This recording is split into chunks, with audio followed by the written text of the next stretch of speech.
দর্শক, চট্টগ্রামের পারভীর মতো একটি স্বনামধন্য যে হসপিটালটি রয়েছে সেখানে ঘটেছে একটি দুর্ভাগ্যজনক ঘটনা। সেটি ডক্টর মোনা তিনি নামে একজন ডক্টর রয়েছেন। তিনি দুটি অপারেশন করেছেন। অপারেশনের মধ্যে যে দুটি নবজাতক ভূমিষ্ঠ হয়েছে তার সে নবজাতকের দুটি মাথা তিনি কেটে ফেলেছেন। একেবারে প্রথম একবার সকালের দিকে কথা উঠে এসেছে, যখন প্রথমের দিকে একটি অপারেশন তিনি পরিচালনা করেন সেখানে তিনি একটি নবজাতকের মাথা কেটে ফেলেন।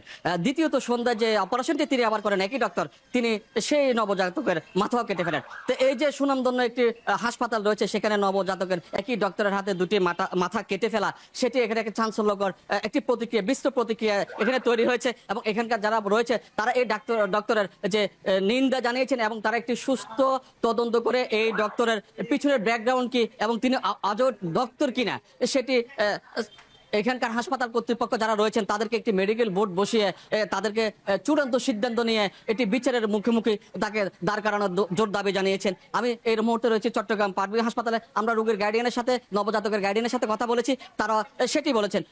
আমাকে 5টার পরে কল দেয়, আমি খুব আনন্দিত হয়েই কিন্তু এসেছি, খুবই আনন্দিত। তারপরে দেখবো এসে যখন আমার বোনের জামাই এত রাগ দেখলাম, আমি জিজ্ঞেস করলাম কি হয়েছে, বলে সেম ঘটনা আমার বাচ্চার সাথে হয়েছে, এত বড় একটা কাটা। দেখার পর আসলে আমার বলার ভাষা নেই, আমার কোনো বাচ্চা নেই, কিন্তু আমি দেখে পুরাই শিহরিত। কিভাবে পারলো বাচ্চার সাথে বলছি না ঝামেলার মধ্যে সচেতন করে। আমি আপনাকে একটা কথা বলি, সচেতন আমরা যথেষ্ট বলছে, এগুলো কথা বলছে আরেকটা হইছে কিছুক্ষণ আগে, এটা মাথা দেখছেন আপনারা যদি ওটাকে ওটা মাথা কটুক কাটছে, এটা দেখছেন ওই বাচ্চাটার মাথা কিন্তু বাচ্চাটা কেটে গেছে। আমরা দেখিনি, আমি শুনছি ছবিটা দেখা ওনাকে।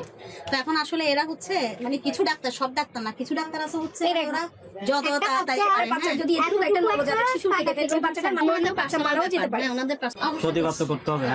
আমিও প্রতিবাদ করছি আমার মতো, আমি ওইভাবে করতেছি না। হ্যাঁ বুঝছি, বুঝছেন ব্যাপারটা? নিশ্চয়ই আপনাদেরকে ওনারা বলছে অসুবিধা নাই, মানে ওরা টেক কেয়ার করবে, যাই হোক এটা আপনাদের ব্যাপার। হ্যাঁ, তবে যার যার বাচ্চা তার তার বুঝে। আমার বাচ্চাকে কেউ যদি একটা শুয়ের ফোড়া লাগায়, সেটা যে এত বড় হাসপাতাল হবে হোক, যে ডাক্তারই হবে হোক, ওই ডাক্তারকে এই হাসপাতাল আসলে রাখা উচিত না। একটা ঘটনা আমরা আমাদের মতো প্রতিবাদটা করছি।